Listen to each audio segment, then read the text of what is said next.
मेरे प्यारे साथियों, आज मैं आप लोगों को अनमोल वचन के महापुरुषों के अनमोल वचन का दूसरा भाग प्रस्तुत करने वाला हूँ। प्यारे साथियों, आप लोग इस भाग को भी बहुत अच्छे तरह से देखिए, सुनिए और अपने जीवन में अनुकरण कीजिए, जिससे कि आपका जीवन सफल हो जाए और आप अपने जीवन में हमेशा आगे की ओर बढ़ें। प्यारे दोस्तों, शुरुआत करते हैं। मैं आप लोगों को पहले एकाग्रता के बारे में बताता हूँ।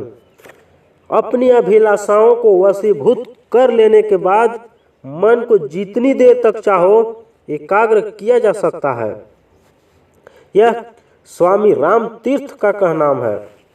अनिश्चित मना पुरुष भी मन को एकाग्र करके जब सामने को खड़ा होता है तो आपत्तियों का लहराता हुआ समुद्र भी दुबक कर बैठ जाता है। यह तिरुवल्लुवर जी का कहनाम है। ध्यान और समाधि एकाग्रता के बिना संभव नहीं। एकाग्रता एक कला है जिसके आते ही सफलता निश्चित हो जाती है। कर्म, भक्ति, ज्ञान, योग और संपूर्ण साधनों की सिद्धि का मूल मंत्र एकाग्रता है। जिसका चित्त एकाग्र नहीं है वह सुनकर भी कुछ नहीं समझता।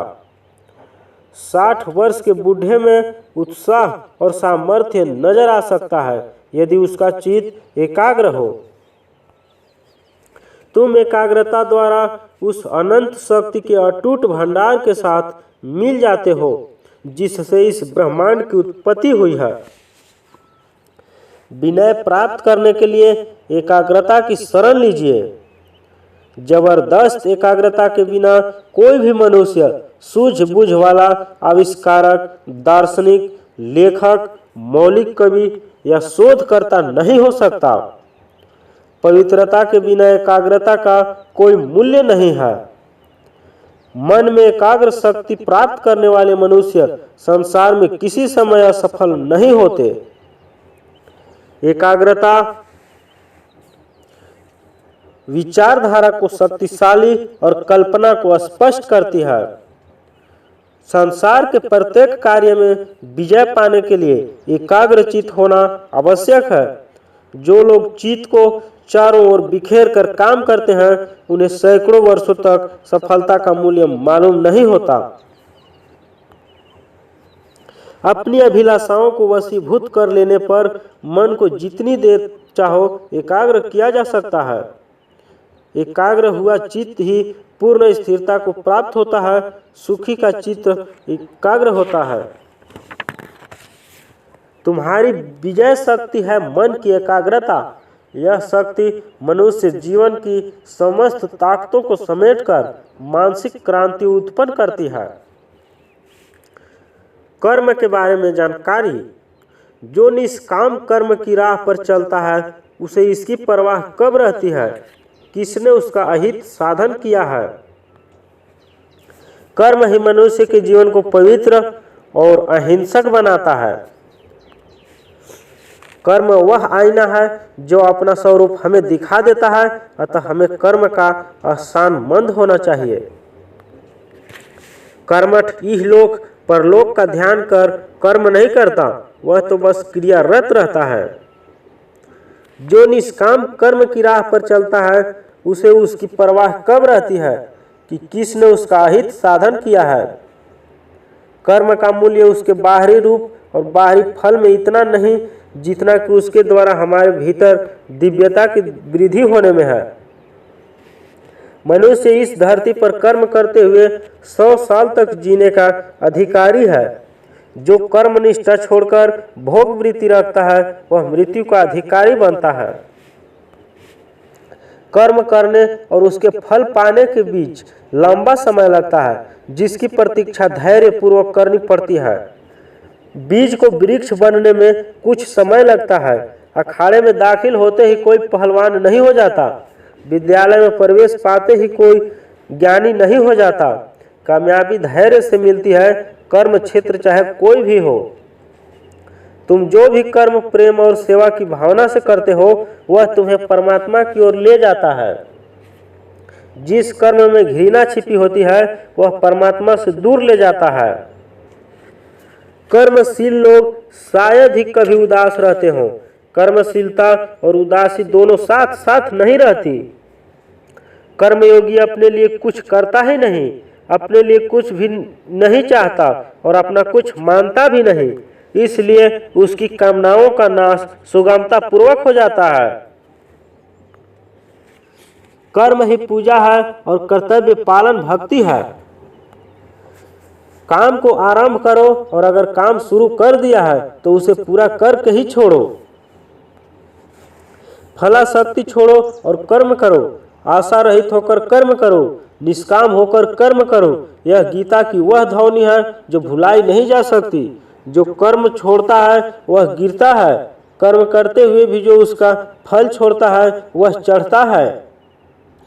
कर्मशील व्यक्ति के लिए हवाएं मधु बहाती है, नदियों में मधु बहता है और औषधियां मधुमय हो जाती है।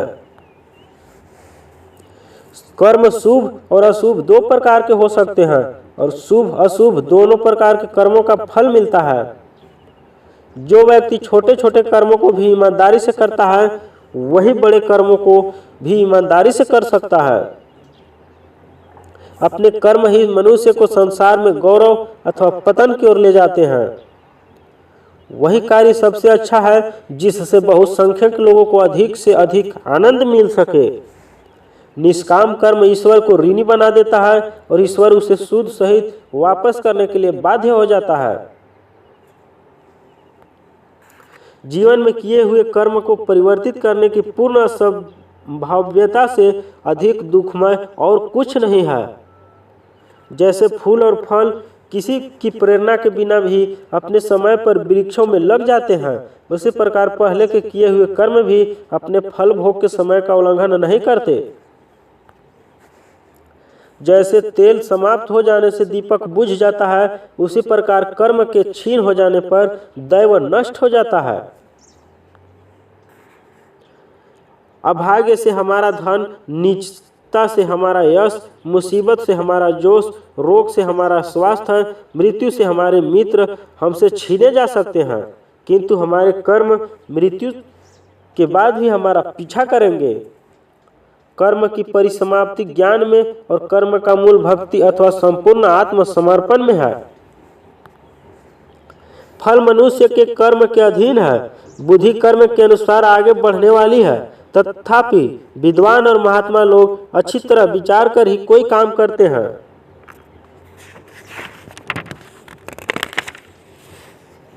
कर्म सदैव सुख न ला सके, परंतु कर्म के बिना सुख नहीं मिलता।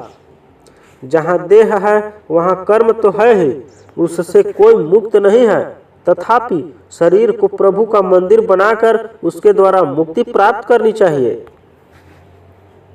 खेल में हम सदा ईमानदारी का पल्ला पकड़कर चलते हैं, पर अफसोस है कि कर्म में हम इस ओर ध्यान तक नहीं देते। उस काम का करना अच्छा नहीं जिसे करके पीछे पछताना पड़े और जिसका फल रोते बिलखते भोगना पड़े। उसी काम को करना ठीक है जिसे करके पीछे पछताना न पड़े और जिसका फल मनुष्य प्रसन्नचित्त होकर ग्रहण करे। अच्छे कामों की सिद्धि में बड़ी देर लगती है, वे बुझी हुई चिंगारियों की तरह होते हैं। अपने से हो सके वह काम दूसरों से नहीं करवाना चाहिए। काम करके कुछ उपार्जन करना शर्म की बात नहीं, दूसरों का मुंह ताकना शर्म की बात है। सब कुछ जानते हुए भी जो मनुष्य बुरे काम में प्रवृत्त हो जाए वह मनुष्य नहीं, गधा है। कर्म करने में भी तुम्हारा अधिकार है, फल में नहीं। तुम कर्म फल प्राप्ति का कारण मत बनो और न अपनी प्रवृत्ति कर्म न करने में रखो। आवेश शांत होने पर जो काम किया जाता है वह फलदायी होता है। फल को सामने रखकर ही कर्म में प्रवृत्त होने वाले एक प्रकार में दीन होते हैं। अधूरा काम और अपराजित शत्रु ये दोनों की बिना बुझी हुई चिंगारियों की तरह है। कार्य की अधिकता से उकताने वाला व्यक्ति कभी कोई बड़ा कार्य नहीं कर सकता। मनुष्य को कर्म करते हुए 100 वर्ष जीने की इच्छा करनी चाहिए। जो काम कल करना है वो आज करो, और जो काम आज करना है वह अभी कर लो। क्षण भर में यदि प्रलय मृत्यु हो गई तो फिर बाकी पड़ा हुआ काम कब करोगे? जो कार्य बल अथवा पराक्रम से पूर्ण नहीं हो पाता, उपाय द्वारा वह सरलता से पूर्ण हो सकता है।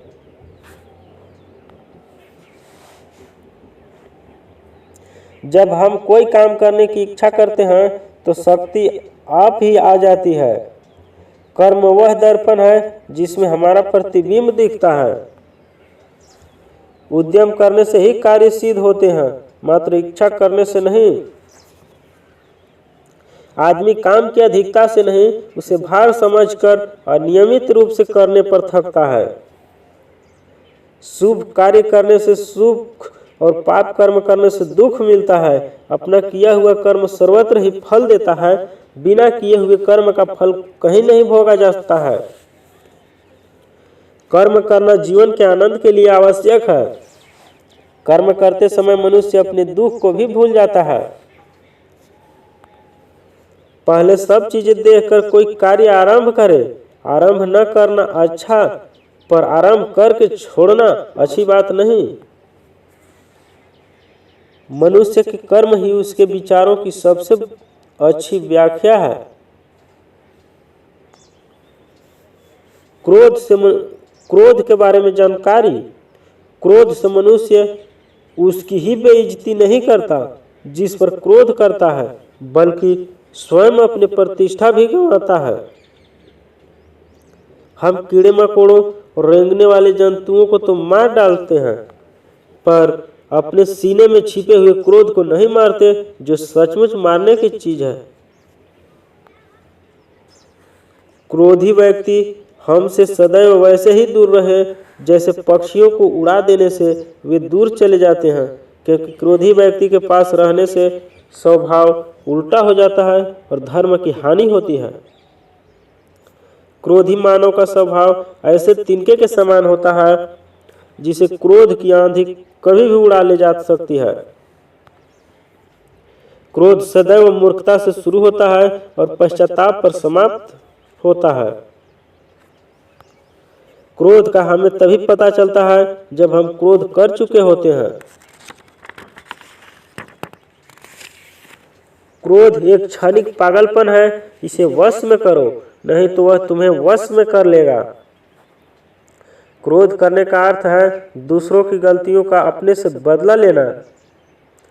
क्रोध से कीर्ति नष्ट होती है और क्रोध स्थिर लक्ष्मी का भी नाशक है।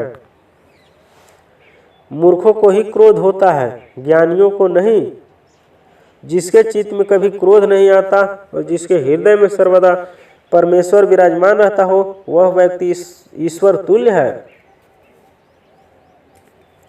क्रोध में आदमी अपने मन की बात नहीं कहता, वह केवल दूसरे का दिल दुखाना चाहता है। जो मन की पीड़ा को स्पष्ट रूप से कह नहीं सकता, उसी को क्रोध अधिक आता है।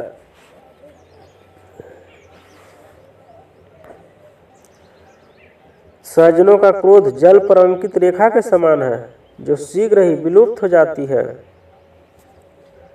जो मनुष्य अपने क्रोध को अपने ही ऊपर झेल लेता है, वह दूसरों के क्रोध से बच जाता है।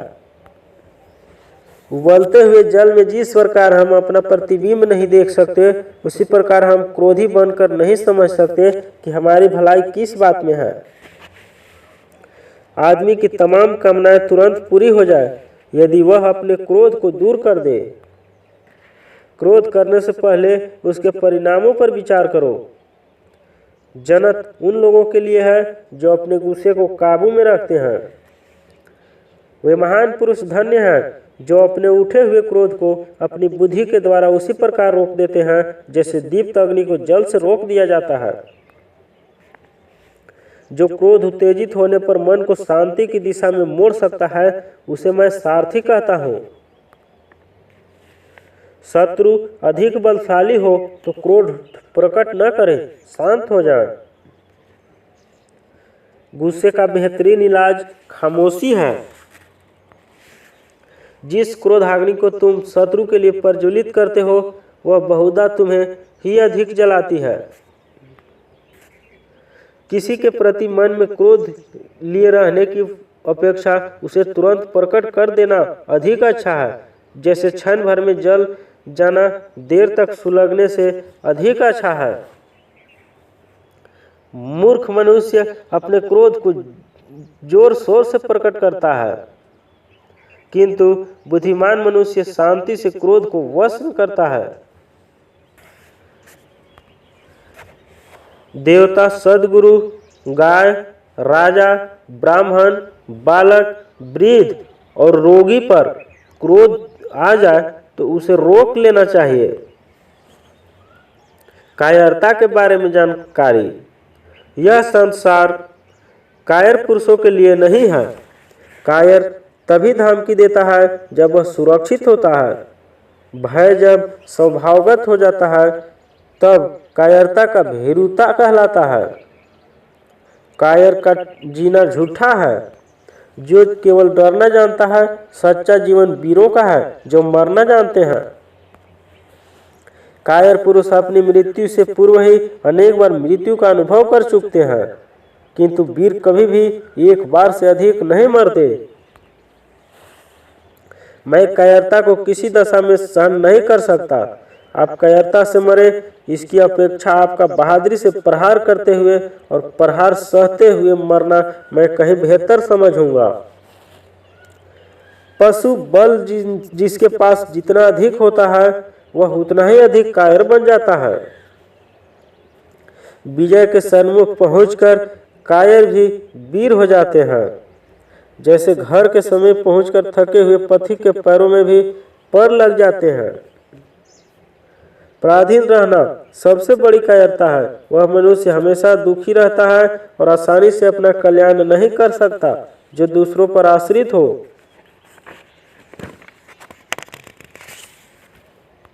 ख्याति के बारे में जानकारी।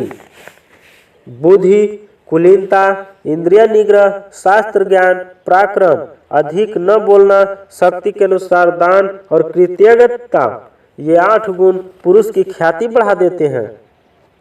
ख्याति प्रेम वह प्यास है जो कभी नहीं बुझती। वह अगस्त्य ऋषि की भांति सागर को पीकर भी शांत नहीं होती। जिसकी कीर्ति नष्ट हो गई उसका जीवन ही नष्ट हो जाता है। यशस्वी एवं कीर्तिवान मनुष्य ही वास्तव में जीवित है। प्रसिद्धि वीरता के कामों की सुगंधी है। प्रसिद्धि सफेद वस्त्र के सदृश है जिस पर एक धब्बा भी नहीं छिप सकता। अपने नाम से प्रसिद्ध होने वाला उत्तम है। पिता के नाम से प्रसिद्ध होने वाला मध्यम है। मामा के नाम से प्रसिद्ध होने वाला अधम है। ससुर के नाम से प्रसिद्ध होने वाला अधम से भी अधम है। देवता, पितर, मनुष्य, सन्यासी और अतिथि, इन 5 की पूजा करने वाला मनुष्य शुद्ध यश प्राप्त करता है।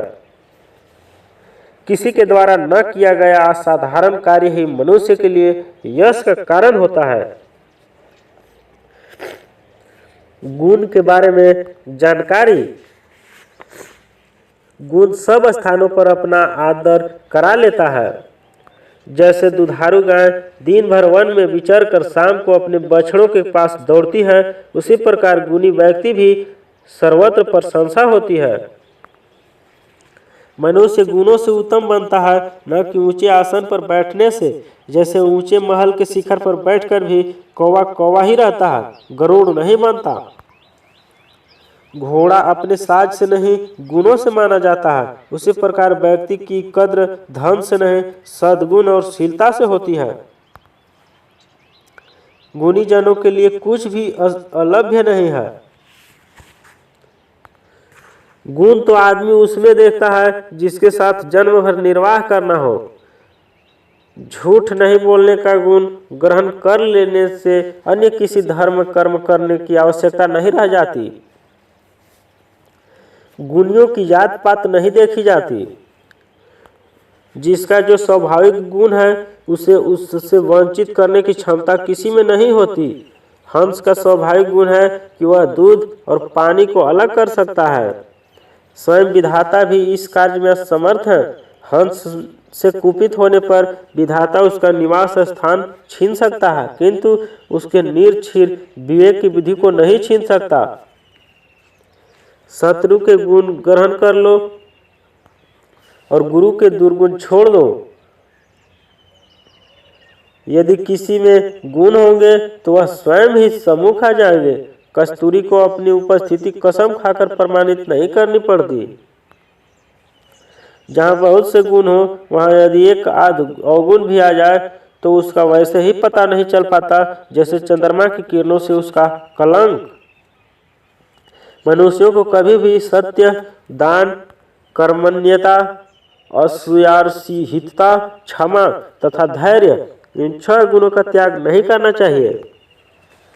जो मानव अपने अवगुण व दूसरों पर गुण देखता है वही महान बन सकता है। विवेकी को पाकर गुण सुंदरता को प्राप्त होते हैं। समकालीन व्यक्ति गुण की अपेक्षा मनुष्य की प्रशंसा करते हैं। आने वाली पीढ़ियां मनुष्य की अपेक्षा उसके गुणों का सम्मान करेंगी। वीर, विद्वान और रूपवती स्त्रियां जहां जहां भी जाती हैं वहां वहां उनका आदर होता है। यदि तुम चाहते हो कि तुम्हारे गुण रोशन हो तो तुम दूसरों के गुणों को मान्यता दो। सज्जन लोग चाहे दूर भी रहें पर उनके गुण उनकी ख्याति के लिए स्वयं हित का कार्य करते हैं। केवड़ा पुष्प की गंध सूंघ कर भ्रमर स्वयं उसके पास चले जाते हैं। गुण की पूजा सर्वत्र होती है, बड़ी संपत्ति की नहीं।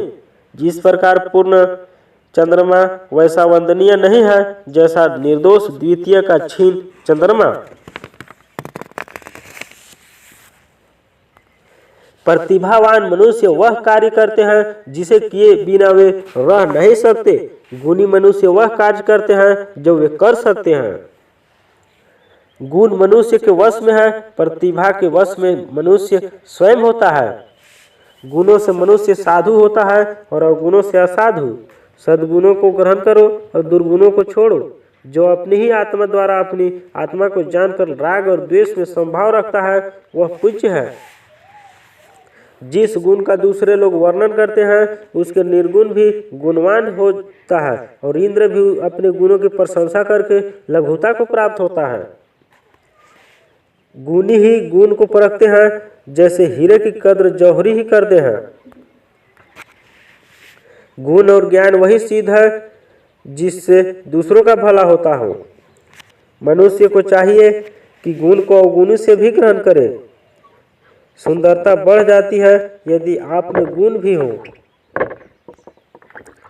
धन ऐसी शक्ति है जिससे अवगुणों पर आवरण पड़ जाता है, लेकिन अच्छे गुण निर्धनता के द्वारा ही पोषित होते हैं।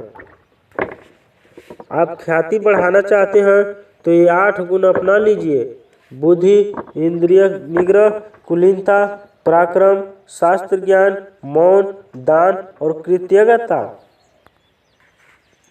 सज्जनों का स्वभाव गुणों को पास रखना है और दुर्गुणों का स्वभाव अवगुणों को अपने पास रखना है। सद्गुण ही ज्ञान है। प्रत्येक मनुष्य जिससे मैं मिलता हूँ किसी न किसी रीति में मुझसे श्रेष्ठ होता है, इसलिए मैं उससे कुछ शिक्षा लेता हूँ। गुणों का सर्वत्र सम्मान होता है, गुणी के वंश का नहीं। लोग वासुदेव कृष्ण की ही वंदना करते हैं, उनके पिता वासुदेव की नहीं। अपने अनुभवों से बड़ा कोई गुण नहीं। जिस तरह अन्न से भूख मिटाते हो वैसे ही सद्गुणों को अपने जीवन में धारण कर दोष दुर्गुणों को दूर भगाओ। महापुरुषों के कुछ गुण इस प्रकार हैं: विपत्ति के समय धैर्य रखना, उन्नति के समय क्षमाशील रहना, सभा में विद्वतापूर्वक बोलना, युद्ध के समय पराक्रम करना, यश के प्रति अभिरुचि रखना और शास्त्रों के अध्ययन में रुचि रखना।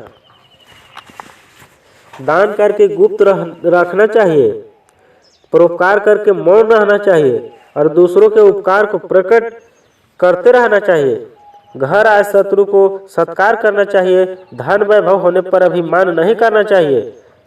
पीठ पीछे निंदा नहीं करनी चाहिए। अपना दोष बताए जाने पर क्रोध नहीं होना चाहिए और उपकार करने वाले के प्रति कृतज्ञ रहना चाहिए। ये ऐसे सद्गुण हैं जो साधारण पुरुष को महापुरुष बना देते हैं। घृणा के बारे में जानकारी। घृणा करने वालों का मन वैसे ही मर सा जाता है जिस प्रकार मृत मनुष्य का मन मर जाता है। जिससे हम प्राय डरते हैं, कालांतर में उसी से घृणा करते हैं। घृणा से घृणा को नष्ट नहीं किया जा सकता। घृणा को दूर करने के लिए प्रेम की आवश्यकता है। सत्य परायण मनुष्य किसी से घृणा नहीं करता। जो मनुष्य अपने साथी से घृणा करता है वह उसी मनुष्य के समान हत्यारा है जिसने सचमुच हत्या की हो। जो आदमी दूसरी जाति से घृणा करता है समझ लीजिए कि वह ईश्वर से घृणा करता है। जो मनुष्य अपने आप से घृणा करता है समझ लो उसका अंत आ पहुंचा है। घोर तथा निरंतर घृणा की भावना से न केवल कई बार पाचन शक्ति नष्ट हो जाती है बल्कि भोजन का सात्मीकरण तथा रक्त निर्माण रुक जाता है और मानसिक शांति नष्ट होकर चरित्र भी बिगड़ जाता है। हमारे हृदय का पागलपन घृणा है। घृणा करने वाले मनुष्य होठों से मीठी मीठी बातें करता है पर हृदय में कपट रखता है। घृणा के द्वारा कभी भी घृणा पर विजय नहीं प्राप्त की जा सकती। प्रेम के द्वारा घृणा पर विजय पाई जा सकती है। यही सनातन सत्य है। घृणा की अंधता अज्ञान की अंधता से अधिक बुरी है, क्योंकि अज्ञान जिस प्रकाश को जगाए बिना छोड़ देता है घृणा बुझा देती है। हमारे चरित्र के बारे में जानकारी। हमारी प्रथम व प्रधान आवश्यकता है चरित्र गठन। चरित्र जब एक बार गिर जाता है तब मिट्टी के बर्तन की भांति चकनाचूर हो जाता है। मनुष्य की महानता उसके कपड़ों से नहीं अपितु उसके चरित्र से आंकी जाती है। फूल खिलने दो, मधुमक्खियां अपने आप उसके पास आ जाएंगी। चरित्रवान बनो, जगत अपने आप मुग्ध हो जाएगा। मनुष्य के चरित्र से ही ज्ञात होता है कि वह कुलीन है या अकुलीन, वीर है या दम्भी, पवित्र है या अपवित्र। चरित्र सफेद कागज के समान है। एक बार कलंकित होने पर उज्जवल होना कठिन है। चरित्रवान होने से हमें सब कुछ उपलब्ध हो सकता है तथा बिना चरित्र के हम प्रत्येक वस्तु खो देते हैं। चरित्र की शुद्धि ही सारे ज्ञान का ध्येय होना चाहिए। यदि हम धन नष्ट होता है तो कुछ भी नष्ट नहीं होता। यदि स्वास्थ्य नष्ट होता है तो कुछ अवश्य नष्ट होता है, पर यदि चरित्र नष्ट होता है तो सब कुछ नष्ट हो जाता है। यह चरित्र ही है जो विपत्तियों की अभेद्य दीवारों में से भी मार्ग बना लेता है।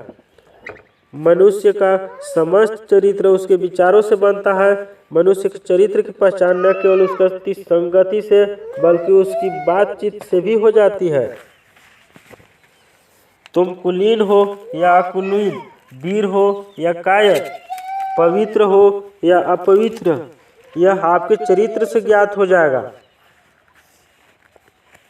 चरित्र वृक्ष के समान होता है और यश उसकी छाया के समान। अतः हम किसी विषय में जो सोचते हैं वह तो छाया है, वास्तविक वस्तु तो वृक्ष है। चरित्र का सीधा संबंध हमारे हृदय से निकले उन विचारों से है जो कल्याण की खोज करते हैं। स्त्री कभी भी पति की दौलत के कारण सुखी या दुखी नहीं होती। उसका सुख या दुख पति की योग्यता और चरित्र पर निर्भर करता है। चरित्र की शिक्षाएं विद्वान और श्रेष्ठ कर्म करने वालों से प्राप्त करें। खोटे स्वभाव के व्यक्ति को निकट न आने दें। चरित्र का निर्माण हो गया तो बाकी निर्माण स्वतः ही हो जाएंगे। शिक्षक का चरित्र इतना आदर्शमय होना चाहिए कि उसे देखकर ही शिक्षार्थी के मन में श्रद्धा के अंकुर उपज जाएं। चरित्र द्वारा शासित व्यक्ति वैसे ही श्रेष्ठ है जैसे जीवित मृतकों से। चरित्र की शिक्षा पाए हुए के लिए सभी देश और सभी नगर पराय होकर भी अपने बन जाते हैं। चरित्र मानव जीवन के लिए एक परम पावन और आवश्यक निधि है। उसका निवास संसार में नहीं, हृदय में होता है। जो कुछ हमने अपने चरित्र में संचित किया है वह हम अपने साथ ले जाएंगे। धारणाएं बदल सकती हैं लेकिन चरित्र नहीं बदलते, उनका केवल विकास होता है। जिस मानव को अपने ऊपर काबू नहीं है और दुर्बल चरित्र वाला है वह उस सरकंडे के समान है जो वायु के झोंकों पर झुक जाता है। मनुष्य का चरित्र वह वस्त्र है जो विचारों के धागों से बनता है, जिसमें दया नहीं, धर्म नहीं, नीच भाषा से प्रेम नहीं, चरित्र नहीं, आत्मबल नहीं, वह भी कोई आदमी है।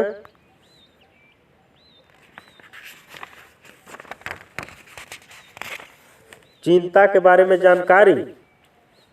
चिंता रूपी सांपी ने किसे नहीं डसा। चिंता और चीता में फर्क है कि चीता मुर्दे को जलाती है और चिंता जिंदे को। ईंधन से जैसे अग्नि बढ़ती है ऐसे ही सोचने से चिंता बढ़ती है। न सोचने से चिंता वैसे ही नष्ट हो जाती है जैसे ईंधन के बिना अग्नि।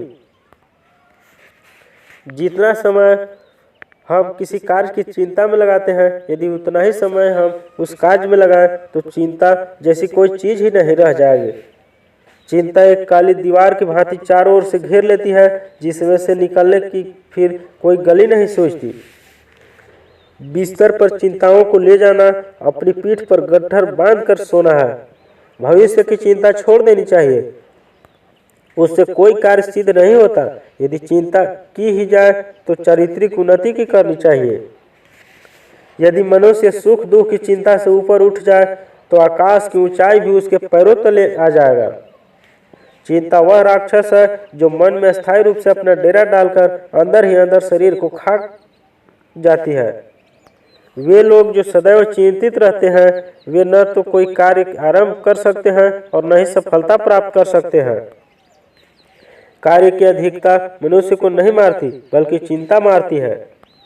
आप अपने जीवन के शत्रु हैं यदि चिंता करते हैं। चिंताएं मनुष्य की सारी शक्ति नष्ट कर देती है। चिंता किए जाने वाले प्रश्नों की सजा चीता के समान है। मैं उस व्यक्ति को बेवकूफ मानता हूँ जो किसी हानि या नुकसान के बाद उस पर चिंता कर अपना समय गंवाता है। इसलिए जो हो गया उसे भूल जाओ। एक चिंता सैकड़ों दूसरी चिंताओं को जन्म देती है, यथा रक्त बीज। जीवन के बारे में जानकारी। जीवन का रहस्य भोग में नहीं, अनुभव के द्वारा शिक्षा प्राप्ति में है। अपना जीवन लेने के लिए नहीं, देने के लिए है। खाने और सोने का नाम जीवन नहीं है, जीवन नाम है सदैव आगे बढ़ते रहने की लगन का। जीवन परमात्मा तक की तीर्थ यात्रा है। जीवन न मनो विनोद का स्थान है न अश्रुओं का स्थान। जीवन एक सेवा सदन है। जीवन पथ में एक बार उल्टी राह चलकर फिर सीधे मार्ग पर आना कठिन है। मनुष्य का जीवन इसलिए है कि वह अत्याचार के खिलाफ लड़े। भूलों से संग्राम करना ही जीवन है। जो जीवन को जैसे तैसे घसीटते हुए जीता है वह नित्य मरता है। हमारे जीवन का ताना बाना मिले जुले अच्छे बुरे धागों का है। केवल वह जीवन काम का है जिसे दूसरों के लिए जिया जाए। जीवन विकास का सिद्धांत है, स्थिर रहने का नहीं। भाग्यशाली के लिए जीवन छोटा है, भाग्यहीन के लिए लंबा है। जीवन न तो सुखमय है न केवल भार रूप है, यह एक साधना है। सभी प्राणियों के लिए इस संसार में जीवन से अधिक प्रिय अन्य कोई वस्तु नहीं है। जीवन एक बाजी के समान है। हार जीत तो हमारे हाथ में है नहीं है, पर बाजी का खेलना हमारे हाथ में है। जीवन का रहस्य है निस्वार्थ सेवा। मनुष्य जीवन महानदी की भांति है जो अपने बहाव द्वारा नवीन दिशाओं में अपनी राह बना लेती है। जीवन एक गतिशील छाया मात्र है। मुझसे यदि कोई पूछे कि जीवन किसे कहते हैं तो मैं उसकी व्याख्या करूंगा संस्कार संचय। मेरे प्यारे साथियों, मेरा आज का वीडियो आप लोगों को कैसा लगा? हमारे वीडियो को लाइक और लोगों के पास शेयर जरूर करें। यदि हमारे चैनल पर पहली बार आए हुए हैं तो हमारे चैनल को सब्सक्राइब करके बेल आइकन को प्रेस जरूर कर दीजिएगा।